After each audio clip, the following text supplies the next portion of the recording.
So, you've owned multiple RVs. You've been all over. Where's your home base at? You're in Florida, correct? Yeah, we're in Northport, Florida, Sarasota County, about 90 miles south of Tampa. Okay. And you've pretty much traveled all over the country? Not yet. We Not have not yet. been out west with the RV, but we have taken trips all over all sorts of state parks and other places in Florida, from the Keys to the Panhandle, Pensacola. So pretty much all of it. And then to the Smokies with that first camper.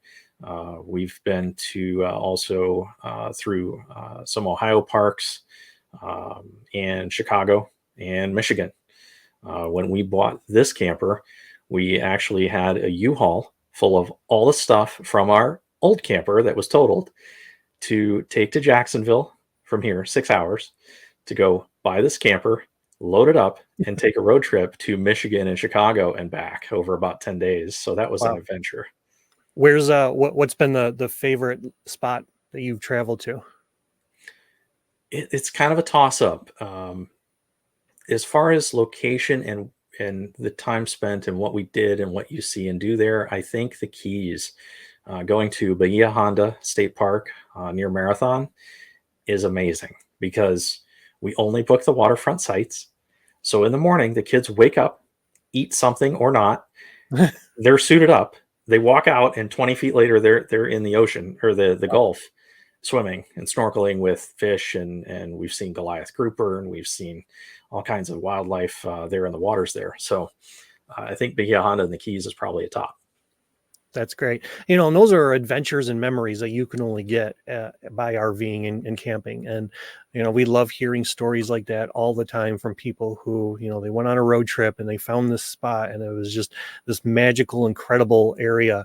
And you were able to do so much with your family and learn different things and do different things. And that's just that's just the magic of RVing, I guess, Absolutely. I mean, we've also stayed at Cocoa Beach at Port Canaveral, so we've seen rocket launches from standing next to the RV. So for us, with the kids, they're homeschooled. Even though we're not full time on the road, they are homeschooled, and they're 10 and 12. I have twin boys and a 12-year-old daughter.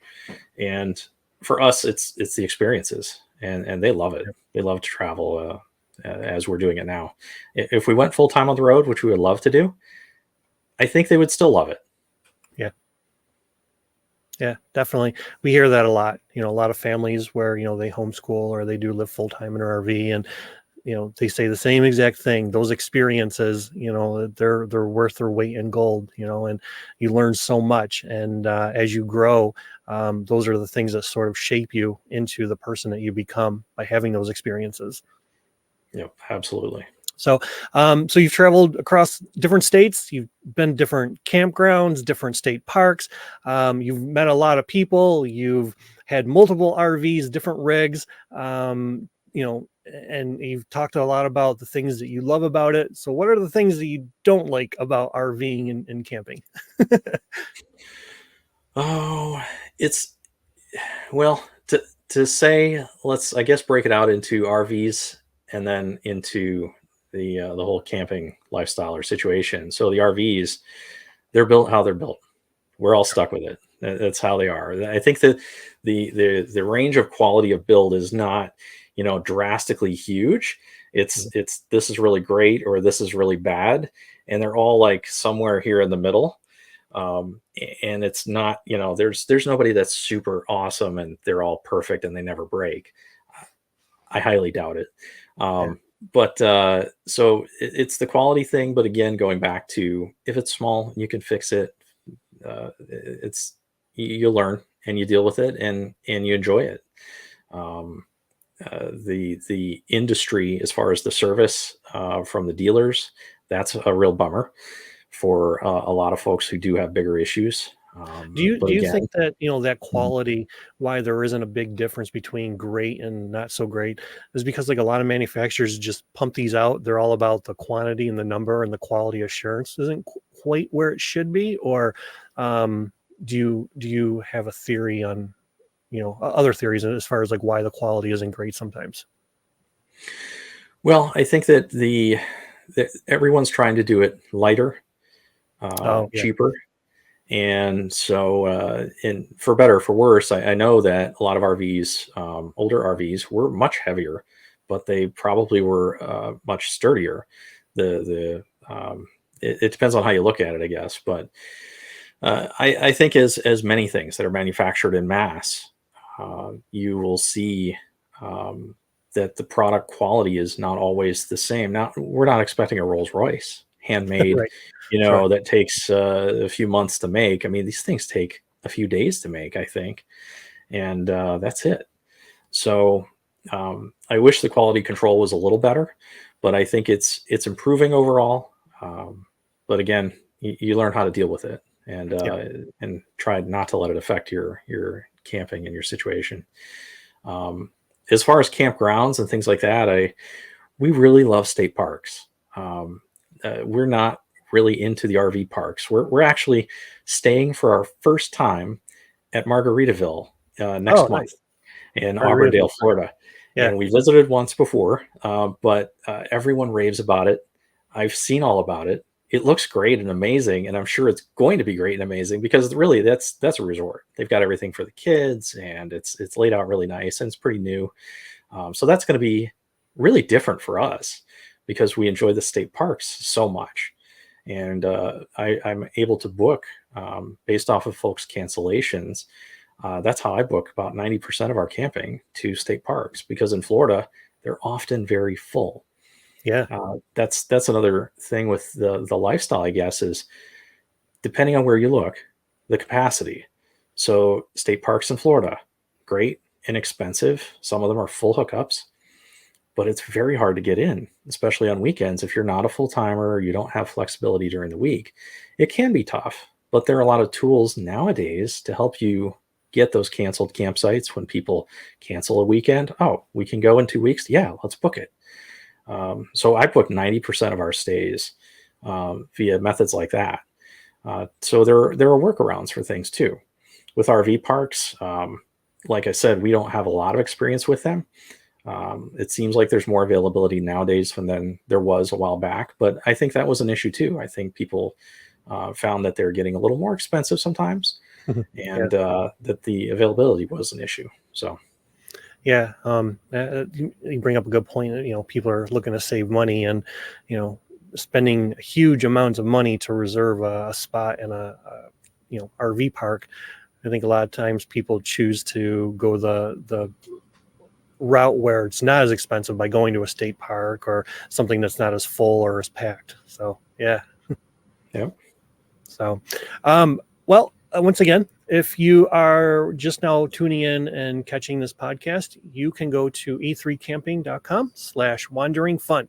And you can use the promo code E3TeamVIP, all lowercase, to get 25% off of any membership, whether it's with camping or any of our other brands. Sign up. It helps Daryl out. It allows him to keep creating content. When you do sign up and go into the member platform, you can read some of his articles within the platform, within the magazines, and you can find out where he's going to be headed, some of the events he's going to. He is one of our official brand ambassadors. So if you would like to do a meet and greet, hang out with him, talk about camping, talk about RVing, talk about state parks, talk about all kinds of different things, Daryl's the man. He's the guy that you would want to talk to. You can hang out with him, hang out with his family, learn from him.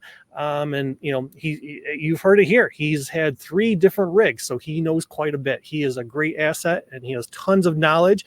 And just learn from people like him. And that's what's going to keep our viewers going. That's what's going to keep people engaged. That's what's going to keep people empowered. And like you had said, Daryl, things happen, and sometimes you just need a helping hand. Maybe your neighbor can come over and fix something, or tell you how to do it, or whatever. So having important people like this when you're out RVing and camping around you is super, super critical and very important. And it's if you are if you're in the predicament of where you're able to fix something with your rig, you're not going to lose interest in it right away.